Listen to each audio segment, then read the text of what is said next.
Okay, after natin mag-LARPing, nandito tayo sa labas ng Alberto's Mansion. Nandito sila kuya. Mga Guardia Civil. Actually, kasi first time namin makapunta dito sa Saan po kayo? San Pedro lang naman. Pero ang lapit lang, di ba? Pero ang ganda kasi ng bagong plaza. Ako malayo, taga-Bacolod. Bacolod. Shoutout daw sa mga taga-Bacolod. Shoutout sa mga taga-Bacolod. So, kuya, ano pong, dahil maganda na yung etong natin, plaza, ano pong masasabi nyo ngayon sa development? Malaki po ang pinagbago kasi unang-una. Ayan, dinadayo. Marami nang dumadayo dito. Tapos, Nakaka-attract ng tourism mo. tapos dinagdag pa kami. Tsaka naka-costume talaga kayo kay Kuya R sa Abeda at tsaka Maskulino po sa iyo. Malaki kayo. yun. Yun So, po ang naging... Hindi po, mga task force po kami ng City Hall. So meron po taga police powers para magbantay dito.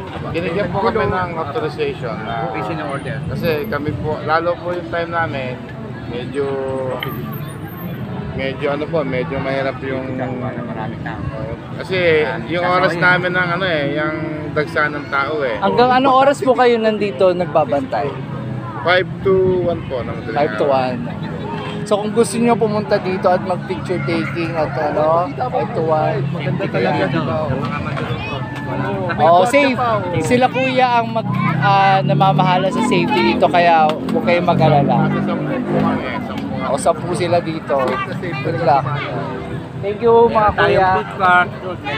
Oh, may food park doon sa kabilang side. Ayun, kunan nyo sir yun.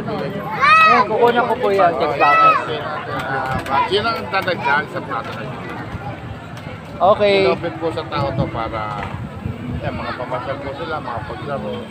Sinasara po namin ito alas 5 po ng hapon hanggang alas 2 ng gabi. Para sa taumbayan, para makapamasyal po sila, mga paglaro. Meron tayong entertainment, sige tayo. May Zumba rin po rito, MWF. Parang kanina may Zumba. Opo. Nung hapon. Sige po. Para yung mga gustong mabanat-banat naman ng Galaw-galaw. Sexy. Okay, ayan po mga... Sige po, kumusta po kayo dyan? Thank you. Pasyal po kayo rito at napakasayo po rito. Sige po. Bye. Thank you po.